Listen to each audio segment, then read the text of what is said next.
China and the United States have recently been involved in significant events.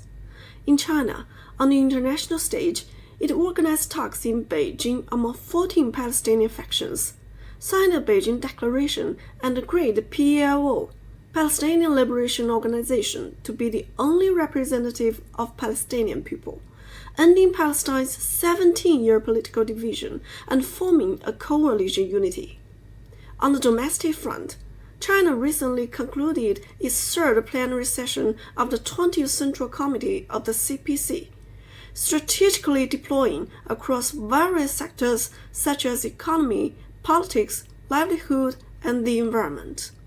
Meanwhile, during this period, the U.S. has witnessed a contentious presidential debate followed by assassination attempt on former President and potential future President Trump, alongside current President Biden's withdrawal from candidacy.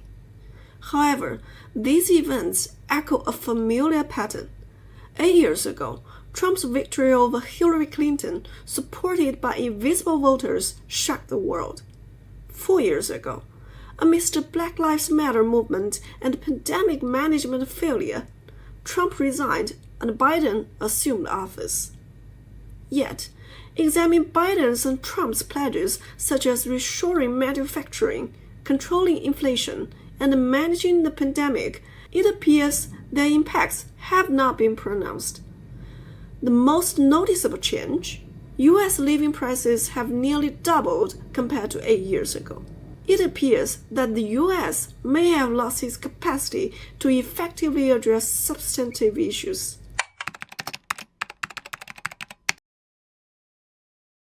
The 2012 HBO miniseries Game Change told a story about how elections in the age of social media are more about choosing political celebrities than solving real problems or bridging divides.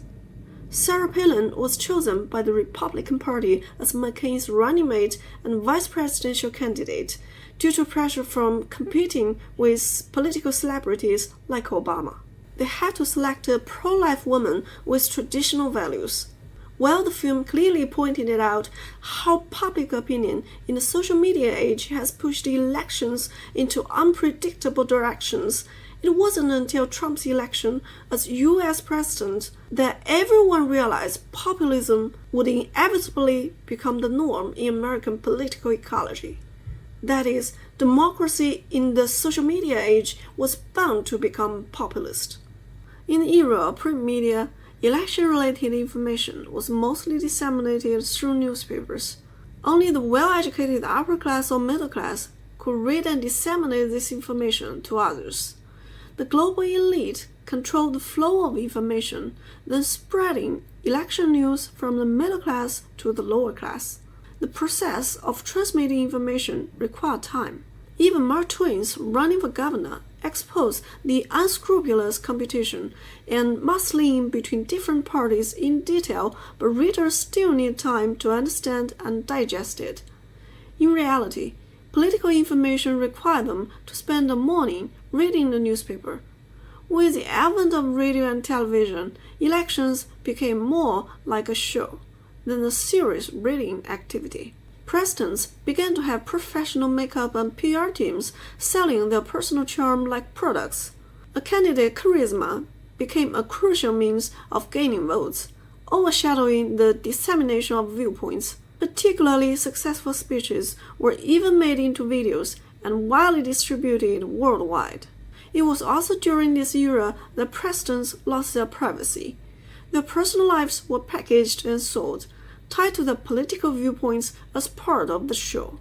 In the era of social media, smartphones became the medium for information dissemination. Campaigning as a candidate became less important. Voters' identities and self-expression became paramount. Presidential elections became a battle for attention, with success hinging on who could best channel voters' emotions. In the past, people at least cared about the president's persona, character, and family, like Nixon's downfall due to Watergate or Clinton's due to the Lewinsky scandal. Now, people can almost completely ignore Trump's 34 serious offenses and Biden's various sensational scandals. because their attention is constantly being diverted by bizarre internet events. Meanwhile, presidential elections have become outlets for societal emotions. Whether it's the 2021 Capitol riot or the Black Lives Matter movement, whoever becomes US president seems destined to become a lightning rod for societal emotions. This emotional trend in US politics is making re-election increasingly difficult. People are more prone to disappointment, anger, and resignation, rejecting the status quo without offering any clear direction. 21st century American voters care less about the feasibility of policy proposals and more about catchy slogans. They care less about consensus among other Americans and more about their own group's ideas. They even care less about a politician's character and more about whether they can pretend to emphasize. By these standards, American politics only needs to select actors who fit the demographic profile based on big data research results.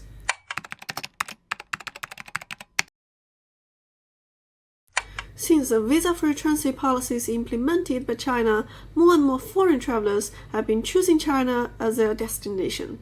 Many of them have filmed videos documenting their travels in China and uploaded the videos to platforms like TikTok and YouTube. Some enthusiastic Chinese viewers have even transferred these videos to Chinese video platforms. These videos' viewership is higher than travel videos from other countries. Moreover, the titles directly reverse the stereotypes created by Western mainstream media. These videos are not focused on traditional Chinese attractions and hotels, but on people's livelihood, including subways, airports, food, supermarkets, prices, etc. These videos also convey one of the core issues of Chinese politics. Everything is for the people. This is undoubtedly the best interpretation of Chinese democracy. As the Soviet Union collapsed at the end of the last century, many countries and their intellectuals began to regard multi-party repetitive elections as the most perfect system and democracy itself. For domestic politics, they believed that the solution to problems is to replace the ruling party rather than solving the problem from the root. For international politics, superpowers like the US are keen to export this system they believe is perfect. Ignoring the different political and economic backgrounds and productivity levels of all countries, the US believes that the result that most people are satisfied with can be achieved through the subjective judgment of the majority in their votes. Therefore, once countries with low productivity levels adopt this system, they cannot reach a consensus for development and fall into endless chaos. In the end, the traders among them sell out their national interests to the superpower in exchange for external supports to stabilize their regime. It turns out that most people, regardless of their level of education, interests, or judgment, do not know what is right. They merely rely on their limited life experiences to believe that one side in an election is right and the other is wrong, and thus cast their votes accordingly.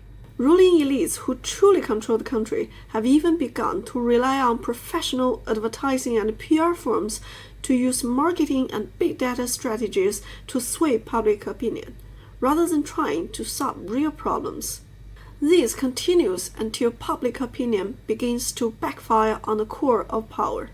Although the 2024 US presidential election has just begun, many dramatic events have already occurred. Whether it's the 2 consecutive presidential re-election failure, Trump narrowly dodging the bullet, or the hillbilly's favorite best-selling author J.D. Vance being chosen as Trump's running mate, this presidential election has already shown a crazy atmosphere different from the past. Furthermore, if we look around the world, we will find that the Western countries that used to pride themselves on their freedom and democracy, as well as the developing nations that were forced to adopt Western-style democratic systems, are now mired in chaos due to what they champion and believe in.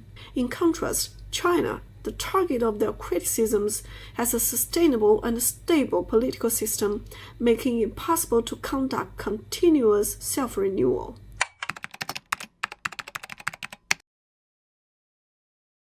2024 is a big election year. There will be general election in 76 countries or regions around the world, and more than 100 elections will take place. The affected population accounts for 41% of the world. The elections in developed countries such as France and the United States will have great impacts on the world in the next 5 years. Whether it is the Russia-Ukraine war or the Palestine-Israel war, the outcome will be deeply affected. In recent years, far-right movements have become a critical force in elections across Europe and the Americas. However, compared to those of World War II, today's far-rights have clearly chosen a very different path. The far-rights of the past were aggressive and expansionist. In contrast, today's far-rights prefer to disengage from the world and advocate for deglobalization. What has changed over these decades? Western developed countries have conducted industrial and financial colonization globally for the past few hundred years. So why do they now like to use trade sanctions as a weapon and frequently threaten to decouple? This is, of course, due to the loss of manufacturing in Western countries, has become a settled fact. In the past, American isolationism aimed to distance the country from Europe's endless wars and focus on development. Now, it seeks to salvage a manufacturing sector that cannot be revived. However, financiers have now become de facto rulers of the country. When financial transactions could be completed in 0.01 seconds, the well-being of Rust Belt workers becomes far less significant. The so-called multi-party competitive electoral democracy has, in this progress, turned into a grand show where a few ruling elites manipulate political stars to deceive the people. In the past, there was a myth of Oriental despotism prevalent both globally and within Chinese intellectual circles. This myth held that maritime civilizations tended to develop individualistic democratic cultures, while river civilizations were inclined to develop collectivist authoritarian cultures. Thus, it can be deduced that maritime civilization is superior to the river civilization. Hegel even believed that Chinese history was a simple repetition. In fact, both China's ancient and modern political systems are much more mature and complicated than these people imagine. Mr. Qian Mu pointed out in many of his works that China has established a very unified and modern administrative system as early as about 200 years before Christ, the Qing dynasty.